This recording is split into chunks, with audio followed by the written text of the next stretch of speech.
Welcome to my YouTube channel. My name is Celia, and in today's video, I am going to give you my 10 tips to feel better. My first tip is write the top 10 things that you're grateful for. Start a gratitude journal. If you don't have one, make a list every morning. It can be anything, but it will make you feel good. Gratitude is one of the quickest ways from turning negative emotions into positive emotions. Tip number 2, shut off negative things. Anything that makes you feel worse. If you're listening to really depressing music and then you think, why do I feel really depressed? But then you've been listening to depressing music. Now, I'm not saying you can't listen to music that you really enjoy, but just be aware of how much you're listening to it. If you're feeling down all the time and you're listening to really depressing music, then there's probably a bit of a link there. So also, if you're around negative people, that's going to have an impact on your life and make you feel negative, because it can be quite contagious if somebody's complaining all the time and then they kind of want you to join in with them, like, oh, don't you think blah, blah, blah, negative, blah. And you're like, yeah, well, I suppose so. I didn't look at it like that. So then you end up complaining as well. And you don't want to be complaining about things, seriously, because that's negative and it'll make you feel rubbish. When I talk about removing negative stuff from your life, I am including the news. Yes, the news. You do not need to watch the news. What you can do, if you need to know what's going on because of the virus, the pandemic, we need to know, can we go out of our house? Can't we? Can we? Can't we? You can download the Sky News and they will give you a summary, a written summary, bullet point of what you need to know. Tip number 3 is talk less. The more you talk about yourself and your personal life and you talk about stuff, the more vulnerable and the more open you are for people to have their own opinions about your life. You might say something and you think, oh, I wish I hadn't said that, mouth, foot, mouth, and it's too late because you've said it. Reminds me of that story of the young boy that wanted to get some advice about how he can control his tongue. And the wise man gave him a big bag of feathers, told him to empty the bag of feathers everywhere, let the feathers go in the wind, wherever they want to go. Then the next day, the wise man said to the young boy, right, I want you to go and collect all those feathers. And the young boy was like, how can I do that? They're gone. Well, it's impossible. That was kind of the point the wise man was making, that when you say stuff, you can't recall it, especially if you're in a bad mood.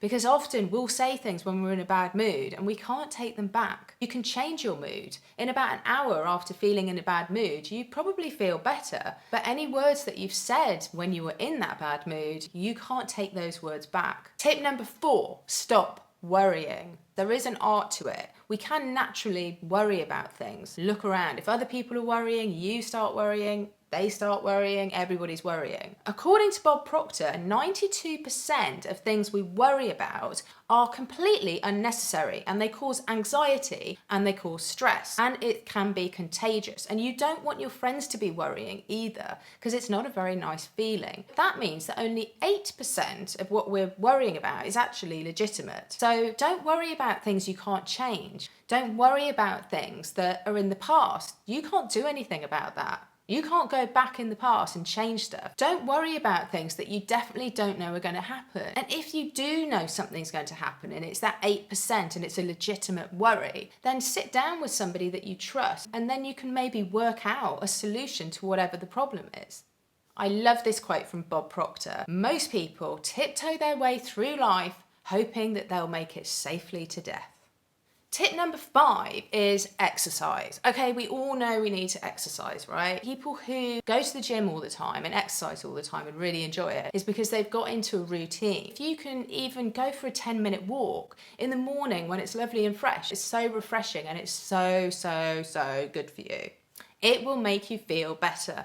It releases endorphins, dopamine, and adrenaline. And all these brain chemicals are associated with happiness, making you feel confident and capable. And they will reduce depression, anxiety, and stress. I'm also going to include eating more healthily. I'm not saying that you can only eat fruit and veg, just be a bit more aware of what you're eating. So like if you normally eat 50 cakes every day, maybe reduce it to 49. Think about the food you eat. When you eat something, how does it make you feel afterwards? Do you feel good or do you feel bad?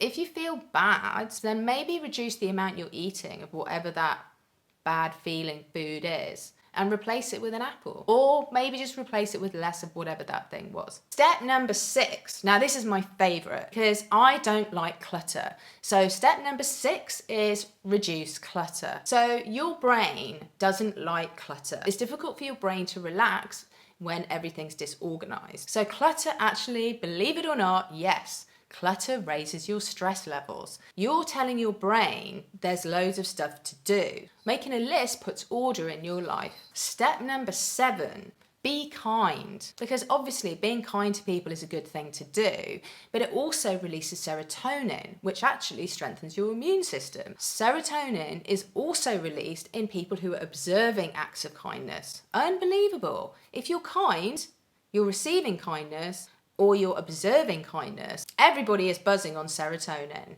And everybody's smiling, everybody's happy because of the kind act. So do as many kind things as you can. Serotonin is a lot cheaper than antidepressants. And that takes me on to my top tip, number 8, meditation.